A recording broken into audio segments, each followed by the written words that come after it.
completely missed that little lovely intro song. So hello, we're back. Sammy's Pizzeria is back for the second season running, and if you can't tell, we've got a bit of a mishmash here. We've got some former, well, I was going to say former, but one of them are still on the Championship podcast. We've got some new faces. Everyone, say hello and introduce yourselves for those that might not have been familiar with the podcast. Hello, I'm Callum. I do the Championship one. I don't belong here, but here I am.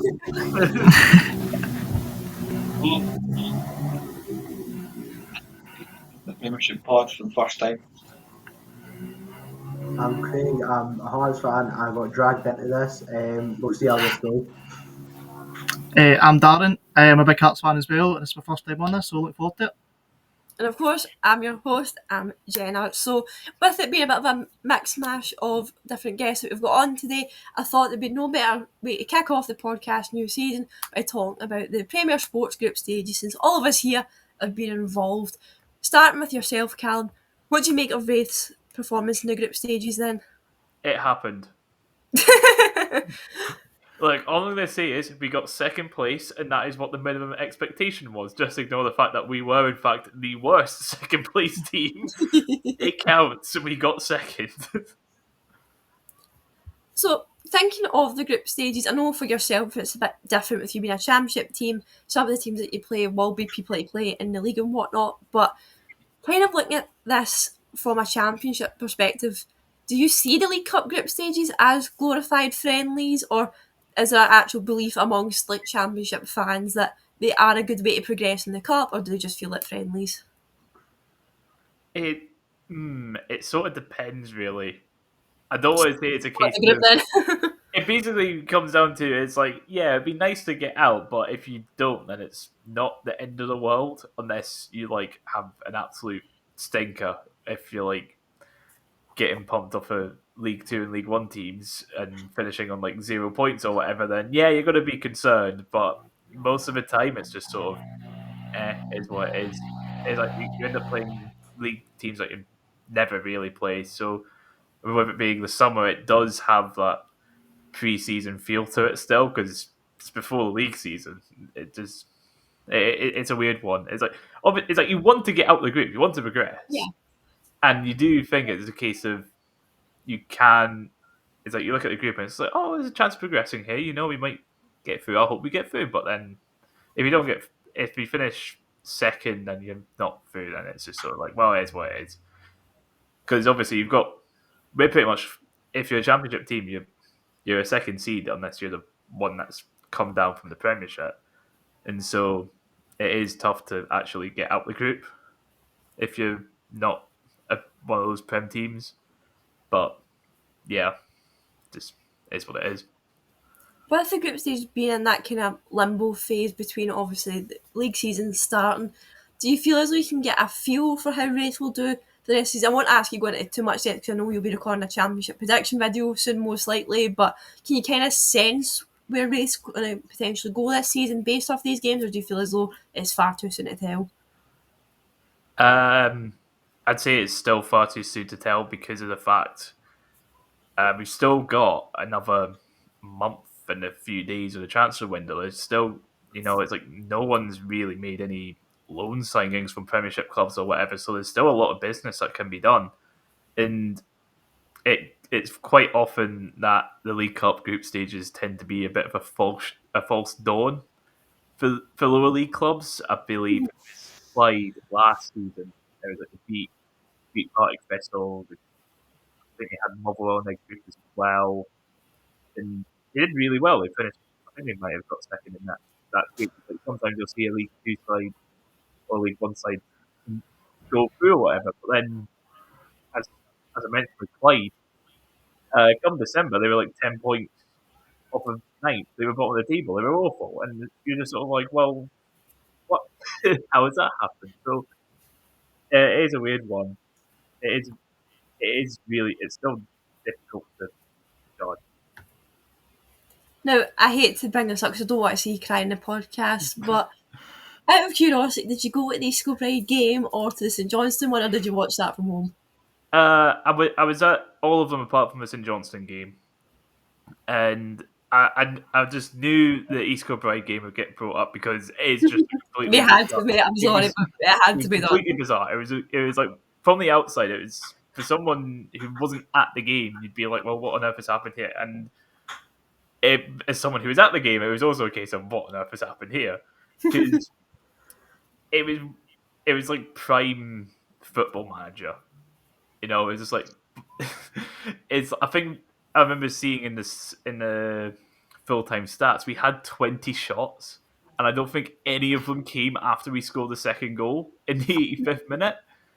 It is like we could have easily been a couple goals up by half time, but then of course East Kilbride score a wonder goal to open the scoring, and then in the last 3 minutes, this whatever.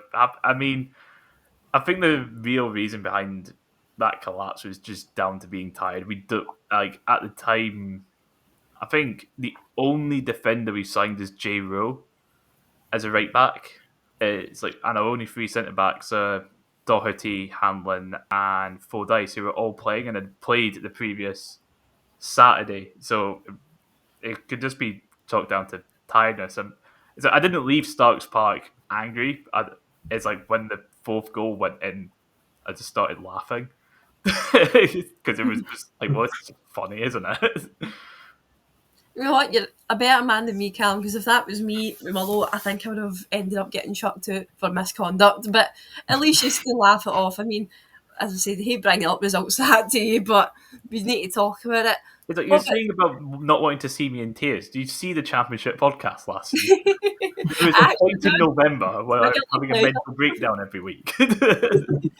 Must say, the Championship podcast is my guilty pleasure, and obviously we did end up stealing Josh off yourselves, but I'm sure the swap that we did for Cal and his placement will go great for you. But speaking of Josh, hello, welcome. First time we've actually been on a podcast together since we robbed you from the penitentiary, guys. But how are you feeling about Falkirk in the group stages? Did you go to any of the games?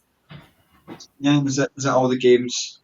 Started off in fantastic fashion away to Break. Managed to put 7 past them, and all were pretty good goals. That was a thing last year with Falkirk, because they would create good chances and sometimes just fail to finish them off. So to get 7 early doors was quite promising. Coming to the Cove Rangers game away to Cove, 0-0, had the same kind of sense that I just said. Again, Robbie Marsh, the Cove keeper, had a absolute blinder. Just everything you threw at him, he managed to claw off the line. I think we hit the woodwork a couple of times, so just wasn't our day. The Queen's Park game, again, Queen's Park took the lead. Falkirk were in control, which is a set piece, which is something Falkirk in the past season really struggled with, set pieces, and it's a slight concern going into the Premier League, where you notice the differences often the stature and the height of players seems to be like night and day compared to the Championship. So we bit worried about set pieces for next season, but managed to come back pretty comfortably in the end, 3-1, and then rounded off a comfortable 4-0 win versus the Spartans, which, to be honest, Falkirk really leave second gear. So this was the first year, and God knows how long you've been in the Cup as obviously officially a Premiership team, as we've been laughing saying it. Falkirk can now be referred to as Josh Hedges' professional championship winning Falkirk. But with that, do you feel as though there was a certain pressure going into the games, since obviously you're now representing the Premiership instead of the Championship? Do you feel as though that pressure might have got to the boys' mentality at all, or do you feel as though it's been actually a good thing for them? I think there's pressure going into every game as the favourite, and I don't think it really affected the players.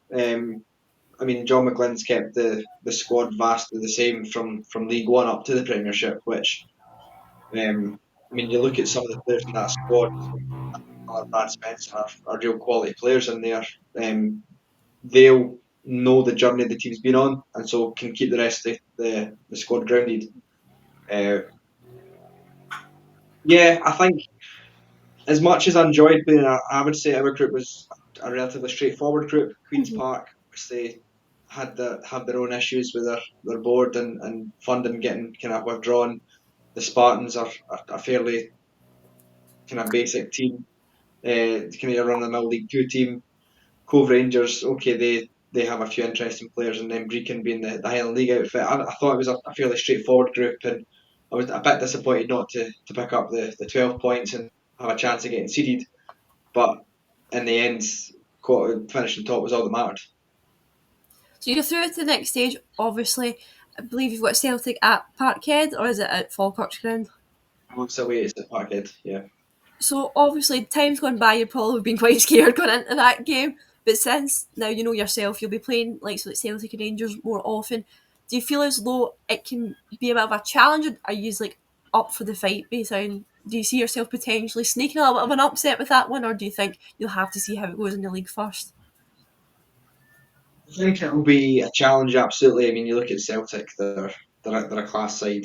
They've sold well this summer. They've got tons of money in the bank. That should the right player come up, I'm sure they'll be dipping into the transfer market at some point. Obviously, we did get the glamour tie last season as well against Celtic at Parkhead, and for 60 minutes of that game, Falkirk were I hate to say it, in control, but they were ahead for a large portion of the match. And people like to think that it's when the likes of Kuhn and that came on that changed the game for Celtic. But I always say it was when Ross McKeever went off that was the difference when he got injured. No, Ross But McKeever, that's a name I've not heard in a long time. I didn't even realise he was still playing football. so yeah, it'll be a huge challenge. Obviously, Falkirk haven't really signed many players yet. Only four additions, like players as well that you wouldn't expect to make the jump up to the Premiership, like 30-year-old Brian Graham signing from Partick, leaving his manager job behind. I think the fans are on the fence with that one. He's a player that I think certainly in the right situation you need a goal in the last 10 minutes, bring him on. Is he the one to start the game? I'm not entirely sure, but I'm delighted to be proved wrong. But yeah, I'm excited about the prospect of playing Celtic. But for me, the fact it's away, get the money in. If that can be another player or two on loan, I'd take that right now. Now, I know the way the group stages are structured, it wouldn't be possible, but just speaking fully from a perspective of try to get as much minutes in Falkirk's legs as possible and get them prepared as much as possible for making that step up into the Premiership. Do you wish as though you maybe had some different opponents in the group stages, either maybe like St John's that just dropped down, or are you happy with the way the group stages went and feel as though it's been enough preparation for yourselves? Um, for me, I would rather get out the group than have a difficult tie. Like if I'd had a Dunfermline or a Raith Rovers in the group, a team that's really has a good potential to go head to head with you, then I'd maybe be a little bit anxious. Well, maybe not Dunfermline. The way in which Falkirk scheduled their friendlies before the campaign, they basically played a team from each division. So they played League Two, League One, Championship, and they played St Johnstone a friendly match and managed to win that game 1-0. So they've had some experience at least against the sides that came down last year, so they know that they'll need to raise their levels even more against the better sides. So, kind of speaking of Premiership teams, obviously I'll need to go to yourselves, Craig and Darren, with this one, but with Hearts, I'm not going to beat about the bush. It's not very often you guys are in the group stages for the League Cup. Now, I'll open the floor to either of yourselves, or if you can both answer this if you would like. But how do you rate the group stage from a Hearts perspective? Then, are you happy with how Hearts did, or is there anything that you'd criticise them for? Overall, it was a very professional performance for us. Like the last few times we were in the group stages, I thought we struggled to beat lesser teams, but it was kind of a breath of fresh air that this time we've actually just comfortable, scored 4 goals in each game, only exceeded one. It's pretty good actually. There's new signings seem to gel together quite quick. It's looking good for next season. What about with yourself, Craig? Exactly that. It was, I think, a near perfect performance. The only blip was the goal against Dunfermline, which we conceded. I mean, 16 goals, one conceded. You can't really complain. And obviously the best team in the group stage. So, and then also getting to see the new boys, Claudio Braga, Alexandros Kizarida, Stuart Finlay as well. They've all seemed to gel quite well. And it'll be one of them. If we start the league season quite well, you can say the League Cup group stages was like a springboard. like what Aberdeen done this season. Hopefully, the drop off doesn't happen to us. But yeah, it was quite a good group stage. I'd rather be in Europe, obviously, but Yeah. failure last season No. meant it wasn't possible. But I can't really complain about the group stage at all. So based on where the players are now compared to where you last seen them last season, do you feel as though you can see a bit of an improvement within the team, or again, do you feel as though it's too soon to tell? You don't need to go into massive details because again, you'll most likely be doing a Premiership Yeah. video, but just kind of on a surface level, can you see an improvement there, or do you think there's still a bit of work to be done? I think from seeing from Neil Critchley's side to McInnes' side, it's night and day. It's completely different. You can see how organised he is, and he knows exactly what he wants to do. It just feels a lot better. The players were brought in as well. We're crying out for natural width for the last 2 or 3 years, and they've just not addressed it. But this season, we've got them two good wingers in. It just looks a lot better. Yeah, exactly that. Obviously, we bring in Kizaridis and Kerjota now, and also waiting for Kabore still to be announced. Not 100% sure when that'll happen, but it's been the night and day, as he says, between Critchley and McInnes. Like the players actually seem to be up for the fight. Like I know it was a testimonial game, but the game against Sunderland, like absolutely played them off the park. Like it genuinely could have been 6 or 7. Like, and if that's how we're going to play in the league season, I'm very confident that we will do well. So we're kind of speaking about this with Callum there from the Championship perspective, but with yourselves, I might even share my own feelings on this one as well, but from the Premiership side, with ourselves, I mean, no disrespect obviously to teams lower down the pyramid, but it is almost a certainty that the Premiership teams will advance out of the group, either through being the second best team or from being the best team outright. Happened with ourselves at Mallow, ourselves at Hearts, and then obviously Falkirk now, technically speaking, you've joined the Premiership. But did it feel like pre-season friendlies for you guys, or did it still feel like competitive football? I feel like how easy we've beat teams like Stirling and Hamilton. It did feel like a That's bit of Hamilton, that pre-season. doesn't count. I know.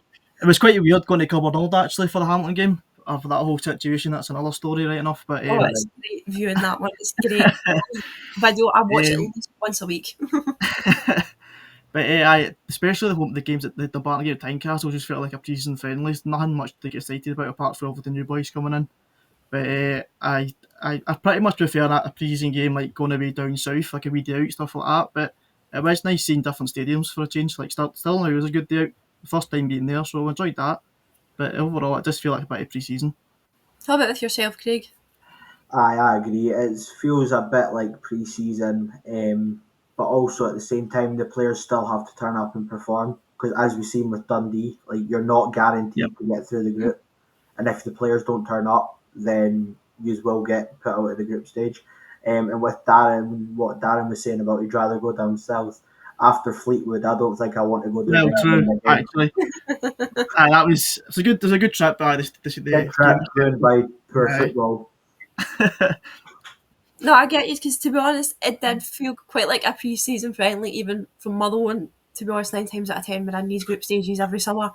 Like the game that we had against Clyde, it was the first game. So I was going to say it was away from home, but it was literally in Hamilton. It was like a 30-minute drive, not even that. That's if there's traffic away from Park Park. But to draw to each with them and have it go to penalties at first, we were like, this glorified pre-season means absolutely nothing through the most gritted and aggressive teeth ever. But then after that, as soon as we started beating like Peterheads, Stenhouse-Muir, Morton, and then obviously we got the decent draw against Hertha Berlin just on Friday there. Yeah. It feels really pre-seasony unless you lose, and then it feels like the end of the world, because Exactly. how on earth have we lost or drew to a team 2 leagues, 3 leagues underneath us? And it does just bring out an anger in you that only that can, because it's one thing getting a doing off a team in the same league as you, because it happens, you get them and you can give them out just quite as easy. Aye. But when it's like a league below yourself, it does just feel like a punch to the teeth. And you know what? I'll say this now because Callum, he's a Raith Rovers fan as well. See, when you bet in the Scottish Cup in 2023, same thing. The most dirty and horrible experience ever was that game, and it felt like saying, okay, it's just a daft cup game. Cups are for dafties. The All Firm's going to win anyway. Doesn't matter. As we walked to the bus after it, but it's good. I enjoy the group stages. I don't know about yourselves, but I enjoy it because you do get different days out and you're playing clubs that you normally never get a chance to play against. But as soon as we get beat, the dummies at the pram, I hate them and I never want to play them ever again. See, with the East Coast Bride defeat, as you was saying about it being the League Cup group stages and it's sort of feeling a bit like a friendly, it's like if that defeat had happened in November in like the third round of the Scottish Cup, I'd be fuming. Yeah. But because it's July and it's like the second real game of the season, you're just sort of like, nah. It's what Well, it is. it's a weird one because it makes you obviously disappointed because it's your team. You never want to see your team get beat or draw in penalties or whatever. But you do just kind of get that apathetic way towards it because it's just a bit like, ugh, it's only the group stage. Do you know what I mean? But despite the group stage being what actually leads you into like the quarters and then into the semis if you end up doing well, like it feels like the cup, but no at the same time. Like what it actually feels like is, remember like ages ago, you used to get like different like regional like Diddy friendly like cup games stuff like that. We see at the Lanarkshire Trophy during the summer, things like that. It reminds me of like the same vibes as like Yeah, like tournaments Stirlingshire that Cup, have. Fife Cup, Lanarkshire Cup, that sort of thing. Aye, it kind of feels like that until you actually remember.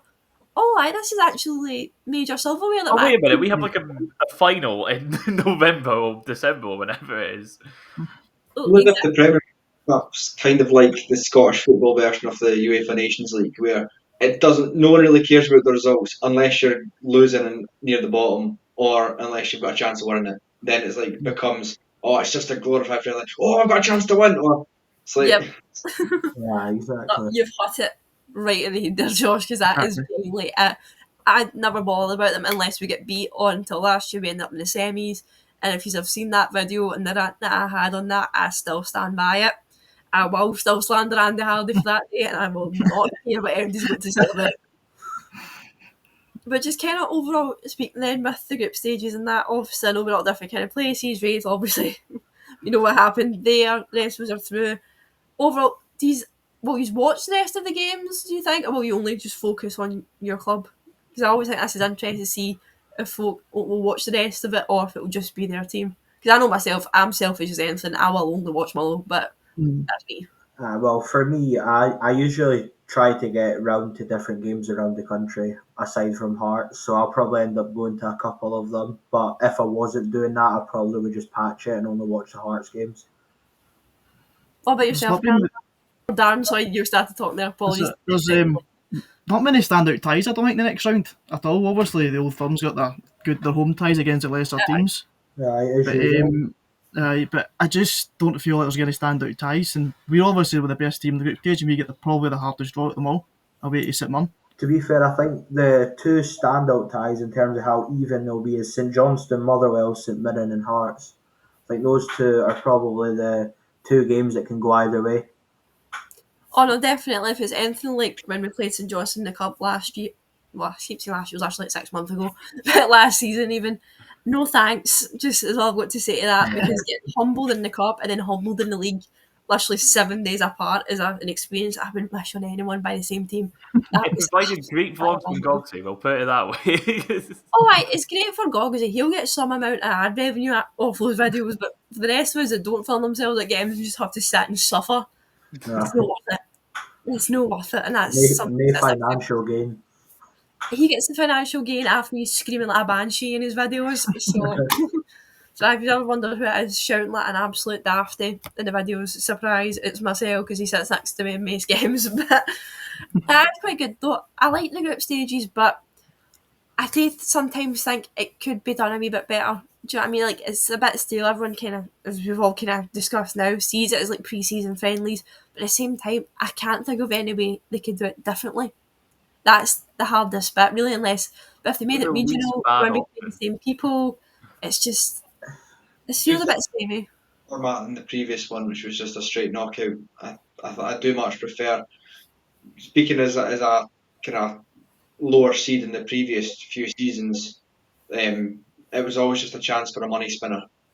Like if you could grab like a high second place or somehow like last season Falkirk managed to get top of the group on goal difference. Like that made a massive difference. was the difference basically between getting Scott Arfield for the second half of the season or not. So as a lower side, as like a Championship, League One, League Two, I think it's great for them to get that opportunity Oh, because absolutely. Yeah.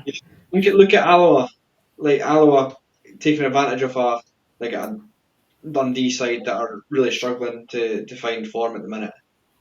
That's them got fruit of the last 16 and a chance to get a cup tie in that they wouldn't normally get just as a one-off game. I'm actually kind of sad for Alloa that they didn't actually get Rangers at home, because the money they could have made off that game by profiting off the Rangers fans would have been absolutely amazing for them.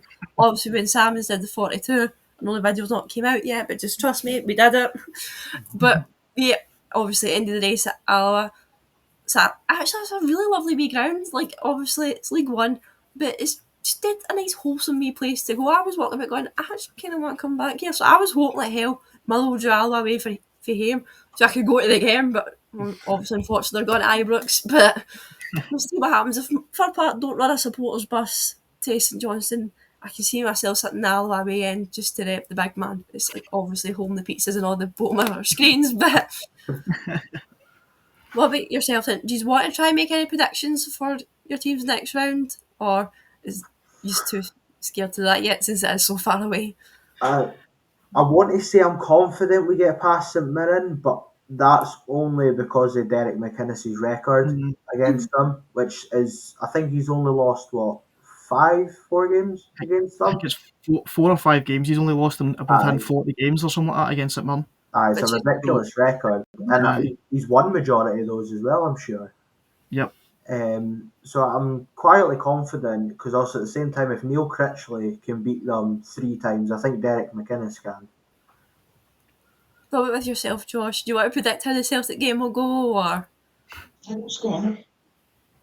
That's all I'm going to say. you know what, mate? Fair enough. And obviously, Callum, I know you don't have a horse in the race, but come on, hit us with it anyway. You can predict our game, Hearts game, Falkirk Celtic game, or just any game you want. Just predict the whole tournament.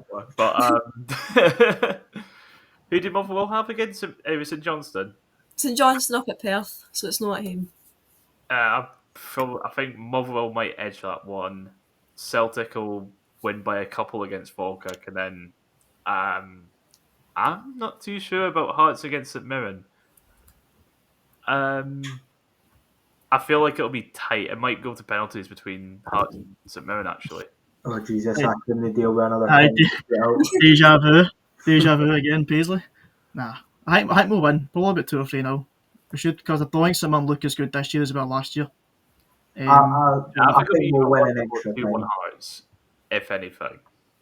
But I wouldn't count St Mirren out of it at all. Interesting. I'd like to say that we would beat St Johnstone, especially now that they've dropped down, but again, still haunted by last year. It scares me because even though we were obviously still in the same league, it's just too humbling. There's one thing getting brought down a peg, and then there's getting kicked in the middles. Do you know what I mean? Aye, that's literally how that went. But Yeah, there's thanks nothing for worse than getting knocked out of the cup by a team in your own division, isn't there, oh, John? aye. Oh, come on. Wow. You down there, Callum. What are you saying? Just remember, Callum, you can never leave. You're stuck that penitentiary forever. I run this penitentiary at this point. I mean, somebody has to host the championship podcast, and to be fair, you actually are really good at it. So, whereas the Premiership one, they're stuck with the absolute mess. It's usually me on it with about a million technical difficulties and just random ramblings. But it makes for good telly, or else I wouldn't still be here. But thanks everyone for tuning in for another episode of Sammy's Pizzeria. We're going to be making content much more regularly this season as well on all things championship, or as we were joking about here with Callum, as well as on the Prem. So keep an eye out for that.